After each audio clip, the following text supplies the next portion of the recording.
Hello प्यारे learners. तो आज के इस वीडियो में हम जो है जेईई 2019 का एक क्वेश्चन जो है डिस्कस करने वाले हैं, उसे सॉल्व करने वाले हैं। अब देखिए क्वेश्चन ये है जो आप सभी को स्क्रीन पर दिख रहा होगा। अब देखिए ये क्वेश्चन के अकॉर्डिंग हमें ये गिवन है कि हमारे पास एक पार्टिकल है जिसका मास हमें 2 दे रखा है और उसका जो है पोजीशन वेक्टर दे रखा है जो कि एक्चुअल में टाइम पर डिपेंड कर रहा है। ठीक है, और हमें ये पूछा गया है कि इस पार्टिकल का आपको एंगुलर मोमेंटम फाइंड करना है with respect to origin at time t is equals to 2 second. तो सबसे पहला कार्य हम यहाँ पर क्या करेंगे, सबसे पहले हम जो है वेक्टर r जो है t is equals to 2 second पर फाइंड कर लेंगे। तो वहां से एक्चुअल में हमें मिल जाएगा ये चीज कि वो पर्टिकुलर पार्टिकल जो है t is equals to 2 second पर एक्चुअल में कहां पर प्रेजेंट है।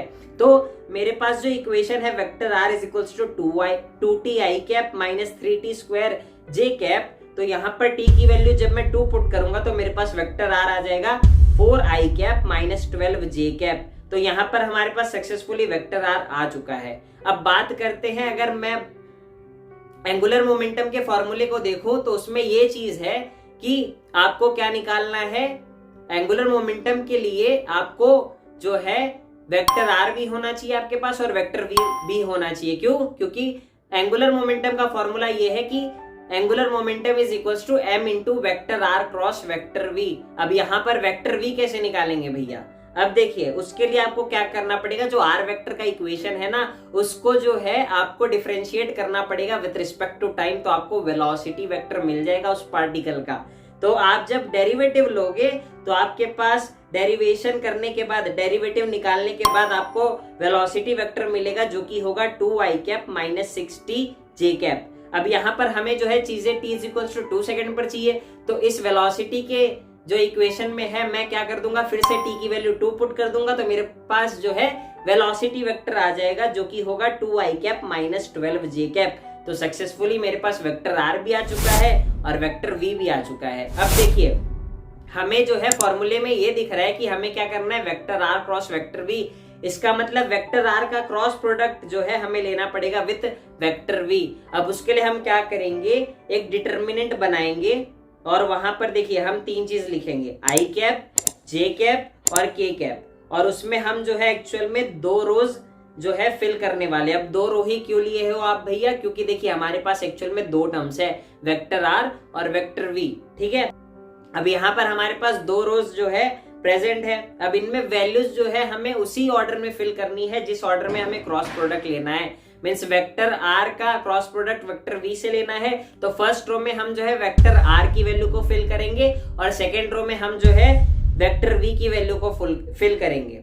अब देखिए यहाँ पर एक्चुअल में हमें जो है वैल्यूज कैसे फिल करनी है, आपके पास वेक्टर r है, वेक्टर v है। ठीक है, वेक्टर r को अगर आप देखोगे तो वहां पर आपको जो है फर्स्ट रो में क्या करना है, i कैप के नीचे coefficient of i cap vector r में जो है उसे लिखना है। तो वहां पर वैल्यू क्या आ जाएगी, 4 आ जाएगी।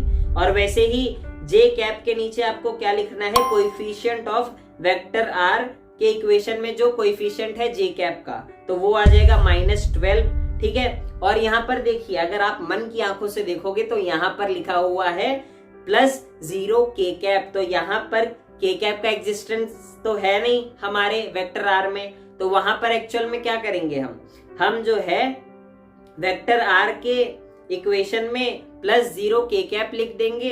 तो वहां पर हमें जो है k कैप का कोएफिशिएंट मिल जाएगा जिसकी वैल्यू 0 होगी। तो उसे जो है मैं फर्स्ट रो में फाइनली पुट कर दूंगा। तो फर्स्ट रो जो है हमारा सक्सेसफुली फिल हो गया है। और वैसे ही सिमिलरली हम जो है v वेक्टर जो है उसकी वैल्यूज को भी जो है फिल कर देंगे। तो i कैप का कोएफिशिएंट 2 है तो वहां पर 2 लिख देंगे। j कैप का कोएफिशिएंट -12 है तो उसे जो है -12 लिख देंगे वहां पर j कैप के नीचे, j कैप के कॉलम में। और ऐसे ही k कैप वहां पर भी एग्जिस्ट नहीं कर रहा तो उसका कोएफिशिएंट 0 है तो वहां पर 0 आ जाएगा। अब हम क्या करेंगे, हम 3 स्क्वायर ब्रैकेट्स प्लॉट करेंगे, 3 स्क्वायर ब्रैकेट्स बनाएंगे और वो 3 स्क्वायर ब्रैकेट्स किसके लिए होंगे, i कैप, j कैप और k कैप के फाइनल कोएफिशिएंट की वैल्यू के लिए। तो यहाँ पर हम जो है एक्चुअल में जो है ऑल्टरनेट प्लस माइनस साइन जो है उसे असाइन करेंगे, प्लस माइनस प्लस। ठीक है, अब यहाँ पर देखिए i कैप के कोएफिशिएंट में जो स्क्वायर ब्रैकेट है i कैप के आगे वहां पर वैल्यूज कैसे पुट करनी है, उसके लिए आपको क्या करना पड़ेगा, जो हमारा डिटर्मिनेंट था उसमें आपको क्या करना है, आई कैप वाले कॉलम को हाइड कर देना है और जो डिटर्मिनेंट बनेगा उसकी वैल्यू को फाइंड करना है। और जब आप वैल्यू फाइंड करोगे तो वैल्यू जो है 0 निकल कर आएगी। वैसे ही जब जे कैप के कोएफिशिएंट को आपको फाइंड करना है तो आप क्या करोगे, जे कैप के कॉलम को हाइड कर दोगे, 2 क्रॉस 2 का डिटर्मिनेंट बनेगा और उसका जब आप वैल्यू निकालोगे तो वो भी जो है 0 आएगा।